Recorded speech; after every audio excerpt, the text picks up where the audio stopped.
Hey guys, welcome back to another episode. I'm Michaela, the social media coordinator, and today I'm joined by Alex, and I'm the podcast videographer.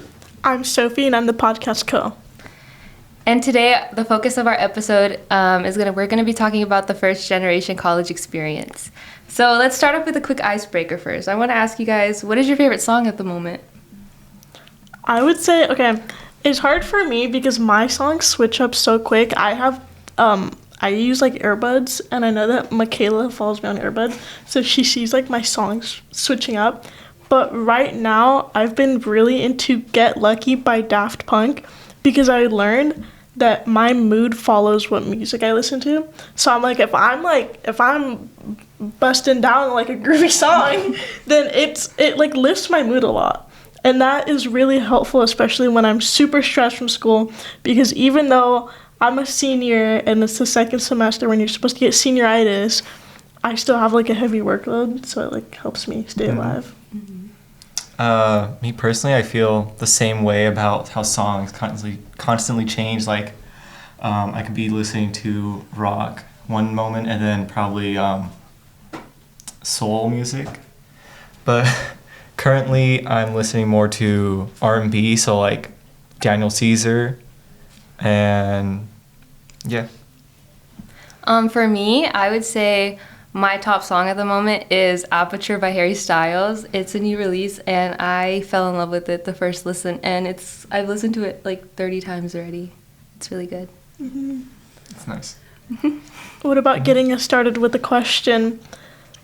I want to ask, when we're talking about college in general, what is kind of like a trait that you think is seen the most in like successful people? So kind of like to reword it, it's like, what do you really think leads you to be successful in college?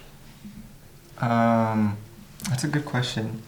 And I feel like a trait that would really help a student succeed is their persistence and to keep on trying, because that can really change between a student who fails the first time and decides it's not worth the effort to try again, and that's where the journey ends, or a student who sees that they did bad on tests and there can be improvement that can be made, so they continue trying and working their hardest.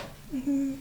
I really like the idea that people go to college to follow their passions and not so what they're expected to do. Because that's kind of the way I'm leaning towards, and I feel the happiest with my decision, knowing that I wasn't put into a place where I'm being expected to do something that I don't want to do, so I wouldn't put in my best effort. And I feel like doing something you love, it makes your job more fun, and you put a lot more effort and time into it. Yeah, I want to add on to that. I think that one of the biggest things that has changed the way that I see like transitioning, like even just being like in high school, I think that this applies to like your entire education, whether that's you're in high school, whether that's getting your bachelor's, that's getting your master's or your PhD.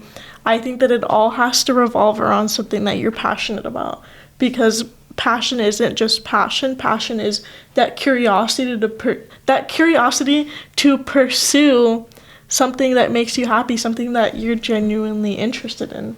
And I feel like if you're only doing something out of necessity, like let's say you come, I think like when we're thinking of first generation, right? Mm-hmm. One of the biggest things is that we have a lot of weight on our shoulders because we are expected to do so much to make our parents proud. If you think about it, we have our parents, we have some of our siblings, we have some of our grandparents who never got to pursue a higher education, and now that we are, that weight is on us.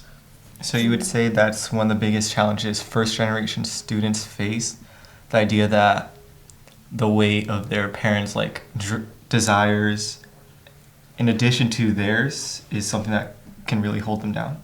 Yeah, I would say so, because I think that having that, like, it's like almost like you're doing it only because you have to. That's not to say that you can't be a first generation student pursuing your passion, because a lot of us are. But when I'm going into college, and if I'm only doing something because I have to get a good degree, like let's say for example, I'm pursuing a medical degree and I'm only doing it to make my parents happy. But I'm going to be like depressed because it's not something I'm really passionate about, and I'm only going to do what I have to do to meet the bare minimum requirements to kind of make my parents happy in a way, you know? So that's where I'm kind of like, I feel like usually necessity is what drives you to go to college, but it's that passion that really carries you farther. Agree. And Michaela, I know you said that passion was really important in doing college, and would you say that sometimes that passion would be different from what your parents believe? I think that, well, I feel like it depends. I have really supportive parents, and they never came to me with high expectations, or like they were never like forcing stuff onto me. Especially because they didn't get to have that experience. They kind of had the mindset like, oh, we're not going to make her do something that she doesn't want to do. So it was kind of hard for me to figure out what I wanted to do, because I feel like I was supposed to grow up with that structure. And without that structure, it kind of left me in like what am I supposed to do? Like, I don't have guidance. This is kind of hard for me to make this big decision for myself. But I feel good about it. It's almost conflicting, and I want to ask you, because I know that you mentioned a little bit about what it means, but when you think about what it means to be first generation, what do you think of? And I know that you talked about it a little bit, but like, what else would you think about? Like, Alex, because you already answered a little bit. Alex, what do you think of when you think of first generation? Well, the first thing that pops to mind is the idea that your parents weren't able to attend college. Well, they weren't able to pursue a higher education. At most, probably 2 years, but not finishing college. So it just leaves you with without like really much guidance as to what you have to do next along your journey. That's almost like what Michaela said, you don't have that guidance. And I feel like that's I know that you had asked earlier, what's one of the biggest limitations about being first generation, and I think that it is having no guidance. But I just kind of like a fun question to reflect on, like your high school, because we're all seniors, not having that guidance through our parents. Who has been your favorite kind of like mentor almost throughout high school that supported you the most in pursuing like what you want to do after college? Like, who's inspired you the most? Who was that person that replaced that lack of guidance? I would say probably my AVID teacher, Miss Dukes, probably because, well, her goal for us as students is to be able to go to college in the first place. So she has helped us with the college application process, letting us know that's okay if we don't have a goal in mind, like an idea of what we want to major in, but at least we're putting in the effort to go to college. For me, I would say my siblings. I feel like, especially starting high school, my siblings were kind of really supportive towards the idea of me going to college, because I wasn't sure if it was something that I wanted to pursue.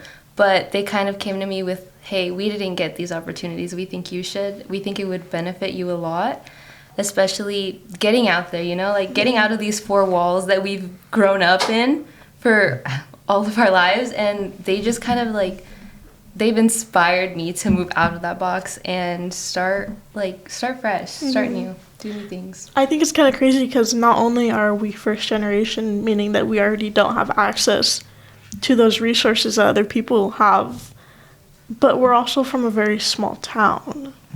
I mean, we have one high school in our entire, in the entirety of Hollister, yeah, and it's just crazy because you have 3,000, 4,000 students going to one school or something. So it's like we only have our little small. It's almost like an agriculture little town. I don't know how to describe it, but we're in a little bubble, and that's kind of sad. We're little hamsters in a ball. That's true.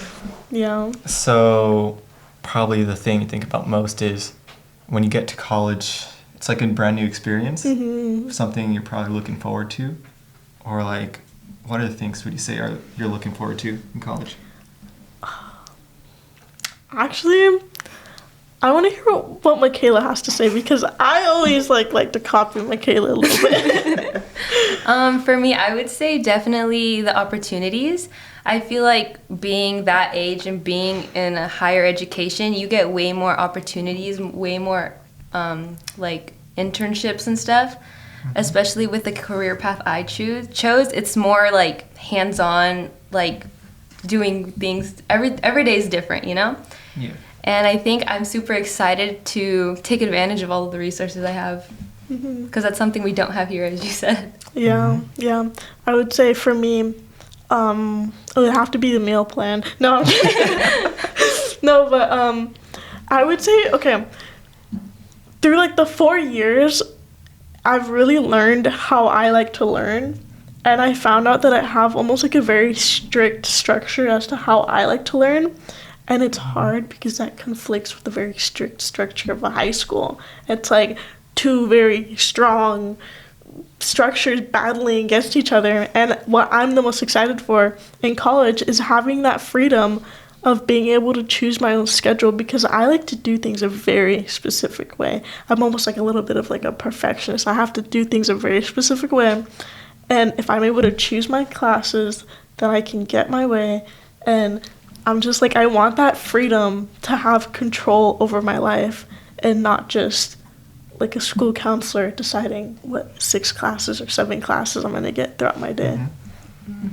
Well, I'd say those are really good. But personally, I feel like something I'm looking forward to in college is leaving the bubble you talked about, leaving the little hamster bubble here in town. And I feel like college is really an amazing opportunity for us to be able to experience that because where we go will really decide like how we not really look at things, but really help us experience things outside what we have here. It really changes like your perspective on things. Yeah.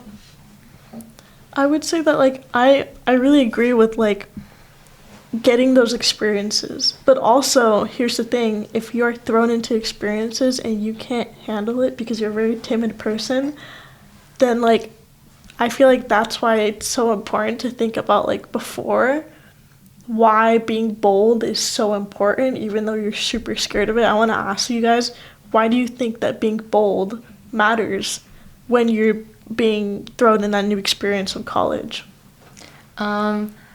Actually, a couple months ago, this kind of has stuck with me.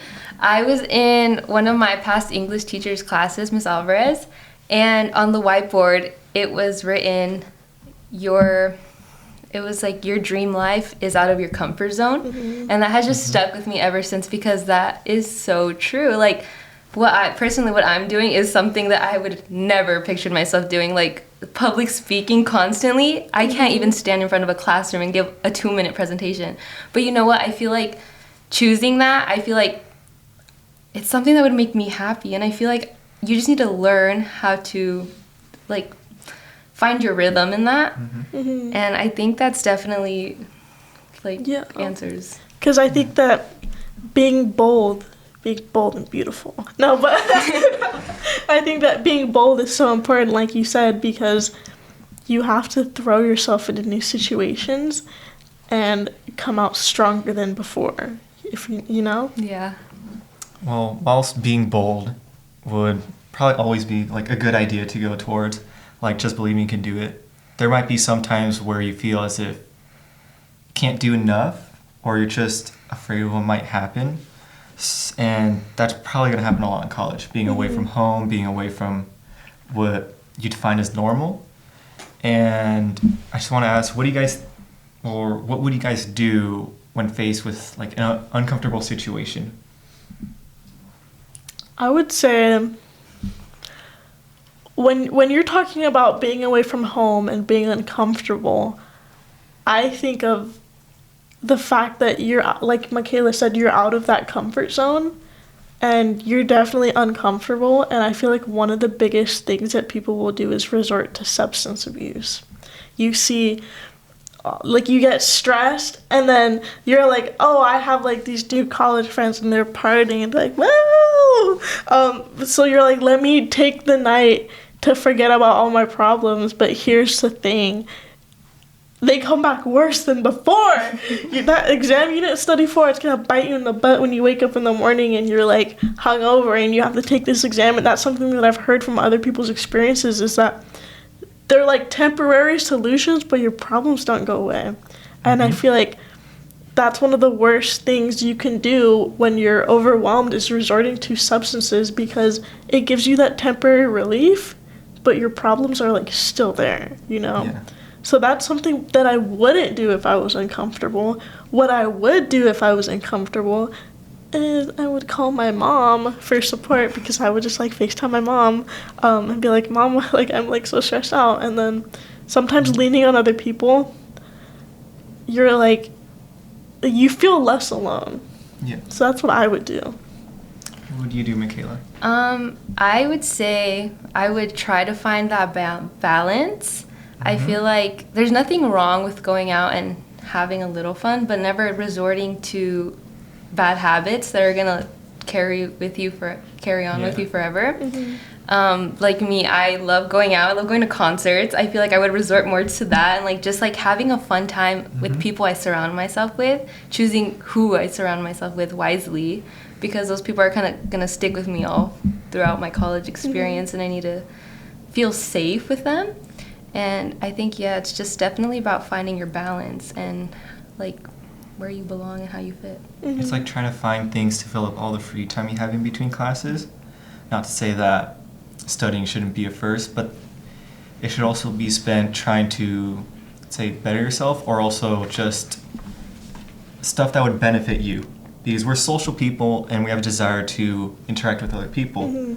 So what I'd say I would probably do is just go out, find people I'd be able to connect with, form like a bonds with them, as well as just go out and do like hobbies. Yeah, because people seek community. We see that in the way that people join clubs, people do sports, people just do, like, it's almost like in everything that we do, because like you said, we're social creatures. Yeah. I think that something that you said stuck with me, and it's that like these habits that we're forming are like really important, because for me, I think of like, even though you're going into college, it's like what happens in college doesn't necessarily stay in college, because if you think about it, the habits that we form in high school carry on to college. The habits that we start in college are going to carry on to our adult life. And when I'm thinking about what I want in the future, is that I really want to pursue something that I'm passionate about, but I'm also thinking of like, I want to have a family when I'm older. And do I want to be that parent that's on substances? Do I want to put my kid through that?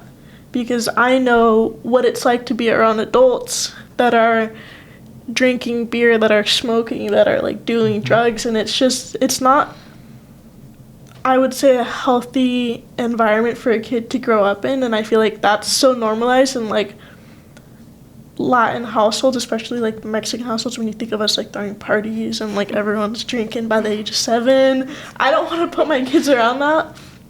And I feel like if you start doing substances in college and you get addicted to it, and then when you're like an adult, like that's bad, because now you're an alcoholic and you're making your kid fetch you a beer, and I don't want to do that. So I'm like, I'm thinking about what I want like long term. But yeah. On that topic of long term, I actually have a question for you guys. What are you most proud of in your journey towards a higher education? I would say what I'm most proud of, are you, like, you're thinking of like what we've almost accomplished like in our 4 years of high school so far, huh? Yeah. Yeah. I would say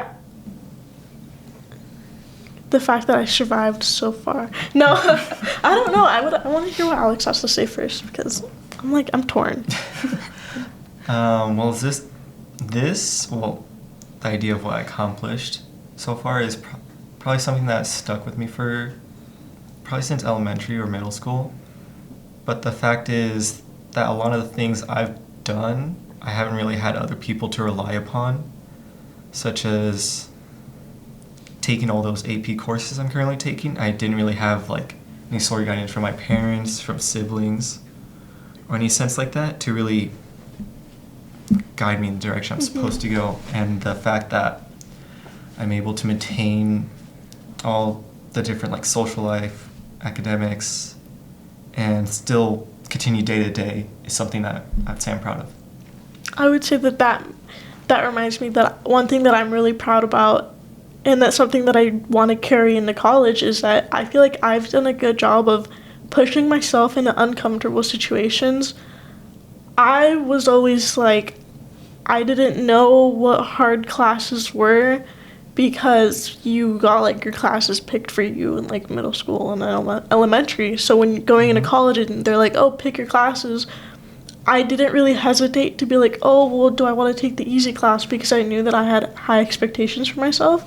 So I was like, I'm going to put myself in the most torturous class and I'm going to see if I can survive through it, because you can always, like, if it's really that terrible, you can switch out. But I was like, my biggest thing is that I don't want to say that I didn't try it. So I pushed myself to do that. So I'm proud about that. I love to hear it, guys. Yeah. I think that now that we've kind of talked about our experiences, I want to ask one last final question.